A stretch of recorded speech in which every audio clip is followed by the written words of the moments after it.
அரசு ஊழியர்கள் ஆசிரியர்களின் பிரதான கோரிக்கையான பழைய ஓய்வூதிய திட்ட விவகாரத்தில் தமிழக அரசு இன்று முக்கிய அறிவிப்பை வெளியிட உள்ளது. இதற்கான காரணம் என்ன என்பது தொடர்பான தகவல்களுடன் இணைகிறார் எமது செய்தியாளர் சங்கரன். சங்கரன், வணக்கம். விரிவான தகவல்களை பதிவு பண்ணுங்க. Over to you. தமிழகத்தில் அரசு ஊழியர்களும் ஆசிரியர்களும் 20 ஆண்டுகளுக்கும் மேலாக எதிர்பார்க்கக்கூடிய, வலியுறுத்தக்கூடிய பிரதான கோரிக்கையாக பழைய ஓய்வூதிய திட்டம் இருக்கிறது.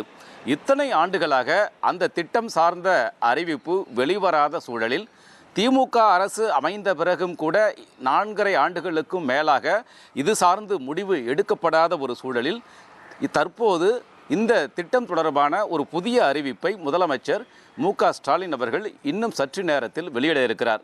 தலைமைச் செயலகத்தில் நேற்று ஜாக்டோ ஜியோ உள்ளிட்ட அமைப்புகளோடு அமைச்சர்கள் திரு ஏவாவேலு மற்றும் தங்கம் தென்னரசு ஆகியோர் நடத்திய பேச்சுவார்த்தையின் போது முதலமைச்சர் ஓய்வூதிய திட்டம் சார்ந்த அறிவிப்பை இன்று வெளியிடுகிறார் என்ற தகவல்களை தெரிவித்துள்ளனர்.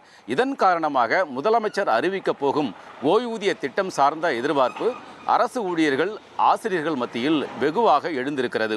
இத்தனை ஆண்டுகளாக இது தொடர்பாக முடிவெடுக்காத திமுக அரசு தேர்தல் நெருக்கத்தில் தற்போது திடீரென்று முடிவெடுப்பு இருப்பதற்கு ஒரு சில காரணங்கள் சொல்லப்படுகின்றன. அதாவது, கடந்த காலங்களில் தேர்தலில் அரசு ஊழியர்கள், ஆசிரியர்களுடைய பங்களிப்பு என்பது கணிசமாக அவர்களுடைய வாக்கு வங்கி என்பது முக்கியமானதாக இருக்கிறது. கடந்த சட்டப்பேரவை தேர்தலில் பல்வேறு தொகுதிகளில் மிக குறைந்த வாக்குகள் வித்தியாசத்தில்தான் திமுக மற்றும் அதன் கூட்டணி கட்சி வேட்பாளர்கள் வெற்றி பெற்றிருக்கிறார்கள். தியாகராய நகர், அதாவது நெய்வேலி, விருதாசலம், காட்பாடி, திருமயம் என்று பல்வேறு தொகுதிகளில் திமுக மற்றும் கூட்டணி கட்சி வேட்பாளர்கள் குறைந்த வாக்குகள் வித்தியாசத்தில் தான் வெற்றி பெற்றிருக்கிறார்கள். வரக்கூடிய தேர்தலில் இதுபோன்று குறைந்த வாக்கு வித்தியாசத்தில் கூட வெற்றி வாய்ப்பை நழுவ விட்டு விடக்கூடாது என்பதில் திமுக கவனமாக இருக்கிறது.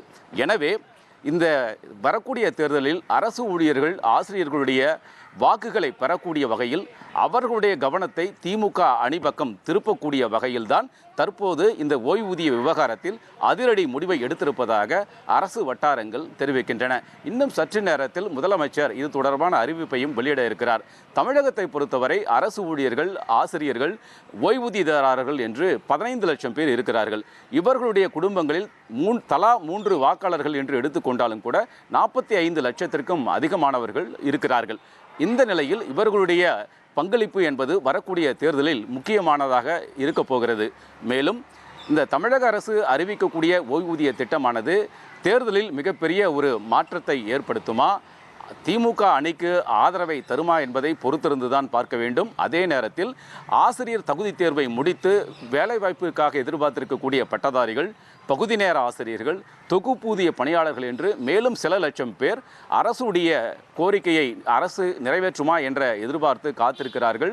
இவர்களுடைய பங்களிப்பு தேர்தலில் என்னவாக இருக்கப் போகிறது, அரசு ஊழியர்கள், ஆசிரியர்களுடைய முடிவு என்னவாக இருக்கப் போகிறது என்பதையெல்லாம் பொறுத்திருந்துதான் பார்க்க வேண்டும்.